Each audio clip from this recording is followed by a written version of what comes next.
आदाब नाज़रीन, इस वक्त की खास खबरों में इस्तकबाल है आपका। चीन में कोरोना वायरस से मरने वालों की तादाद बढ़कर 106 हो गई है। इस वायरस से 3000 से ज्यादा लोग मुतासिर हुए हैं, जिनमें 43 मामले बैरून मुल्कों के हैं। इस दौरान चीन वाक़े भारतीय सिफारतखाने में भी एक और हॉटलाइन जारी की है और अब तक कुल मिलाकर 3 हॉटलाइन जारी की जा चुकी हैं।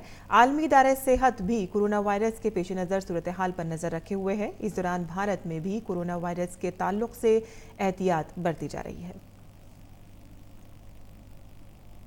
काबीना सेक्रेटरी ने चीन में कोरोना वायरस से पैदा हुई सूरत हाल का जायजा लिया। मीटिंग में सेहत, खारजा, शहरी हवाबाजी, मेहनत, दिफा और इत्तलात और नशरियात के सेक्रेटरियों ने हिस्सा लिया।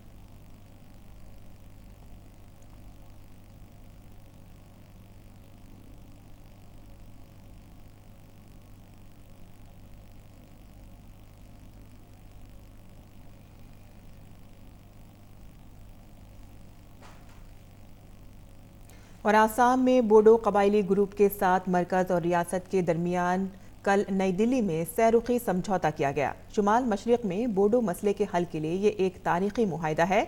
इस मौके पर वजीर दाखिला अमित शाह और असम के वजीर आला सरबानंद सोनोवाल और हेमंत बिस्वा भी मौजूद थे। मीडिया से बात करते हुए वजीर दाखिला अमित शाह ने कहा कि आसाम और शुमाल मशरिकी इलाकों की तरक्की के लिए ये समझौता काफ़ी अहम साबित होगा। उन्होंने कहा कि बोडो कम्युनिटी की लसानी, समाजी और सकाफती अक़दार को तहफ़्फ़ुज़ फराहम किया जाएगा। उन्होंने कहा कि मरकजी हुकूमत आसाम की हुकूमत को बोडो कबीले की माशी तरक्की के लिए 1500 करोड़ रुपए की माली मदद देगी। इस समझौते से कई दहाइयों पुराने मसलों का भी हल निकल जाएगा, जो शुमाल मशरिकी रियासतों में अमन, शांति और तरक्की की नई उम्मीद लेकर आएगा।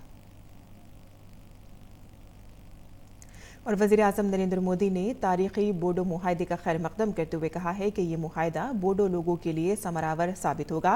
वज़ीर-ए-आज़म ने अपने ट्वीट में कहा है कि अमन व अमान, खुशहाली और इत्तेहाद की एक नई सुबह में भारत के लिए बेहद ख़ास है। बोडो ग्रुपों के साथ किया गया यह मुआहिदा बोडो लोगों के लिए समरावर साबित होगा। उन्होंने कहा कि बोडो ग्रुपों के साथ मुआहिदा बोडो लोगों की अनोखी तहजीब को आगे और महफूज करते हुए इसे मकबूल बनाएगा। उन्हें तरक्की से मुतालिक पहलुओं के एक वसी सिलसिले तक पहुंच मिलेगी। हम बोडो लोगों की तवक्कात को पूरा करने के लिए हर मुमकिन कोशिश करने के लिए पाबंद अहद हैं। वहीं वज़ीर-ए-आज़म नरेंद्र मोदी आज गुजरात के गांधीनगर में तीसरे आलमी आलू कॉन्फ्रेंस का वीडियो कॉन्फ्रेंसिंग के जरिए इफ्तिताह करेंगे। ये 4 रोज़ा कॉन्फ्रेंस सभी हससदारों को आलू के शोबे से मुतालिक सभी उमूर और मुस्तकबिल के मंसूबों पर सलाह मशवरा करने के लिए मुश्तरका प्लेटफॉर्म दस्तयाब कराएगी। गुजरात मुल्क में आलू पैदा करने वाली सफ़ाए अव्वल की रियासत है। नीदरलैंड इस कॉन्फ्रेंस में मुआविन मुल्क के तौर पर शामिल हो रहा है। इस कॉन्फ्रेंस के 3 बड़े अज्जा में आलू कॉन्फ्रेंस, ज़राई नुमाइश और आलू के बारे में खेतों का दौरा शामिल है। यह दौरा 31 जनवरी को होगा, जिसमें आलू की जदीद तरीन अक़साम के बारे में जानकारी के अलावा उम्दा खेती के सिलसिले में मालूमात फराहम की जाएंगी। कॉन्फ्रेंस में आलू की खेती, इसके ज़ख़ीरे और तक़सीम के अलावा इसकी बरामदात के बारे में भी तबादला ख्याल किया जाएगा। गुज़िश्ता 2 दहाइयों के दौरान 1999 और 2008 में 2 आलमी आलू कॉन्फ्रेंसेस मुनक़िद की जा चुकी हैं। वज़ीर-ए-आज़म नरेंद्र मोदी आज नई दिल्ली में एनसीसी कैडेटों की एक रैली में हिस्सा लेंगे। नेशनल कैडेट कोर की रैली में शिरकत के दौरान वज़ीर-ए-आज़म एनसीसी के गार्ड ऑफ ऑनर का मुआयना करेंगे और उनकी परेड देखेंगे।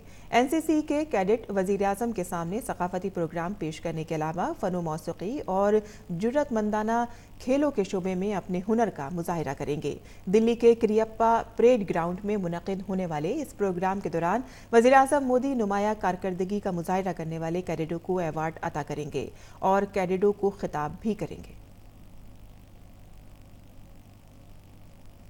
असेंबली इंतखाबात के मद्देनजर दिल्ली में सियासी पारा लगातार ऊपर चढ़ता जा रहा है। तमाम सियासी पार्टियों के लीडर राय दहंदगान को राग़िब करने के लिए हर मुमकिन कोशिश कर रहे हैं। बीजेपी सदर जेपी नड्डा आज शालीमार बाग, तिलक नगर और हरिनगर में रैली करेंगे। दिल्ली में 8 फरवरी को वोटिंग होनी है, जबकि 11 फरवरी को वोटों की गिनती होगी।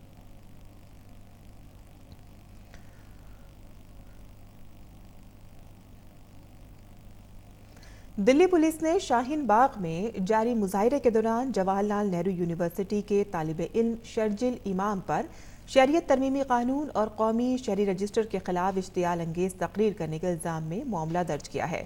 پولیس کے مطابق شرجل نے CAA اور NRC کے خلاف اشتعال انگیز تقریر کی۔ پولیس نے بتایا ہے کہ ان تقریروں سے مذہبی ہم آہنگی اور بھارت کی وحدت اور سالمیت کو نقصان پہنچنے کا اندیشہ ہے، جس کے لیے شرجل کے خلاف معاملہ درج کیا گیا ہے۔ اس وقت خاص خبروں میں فی الحال اتنا ہی، اجازت دیجیے۔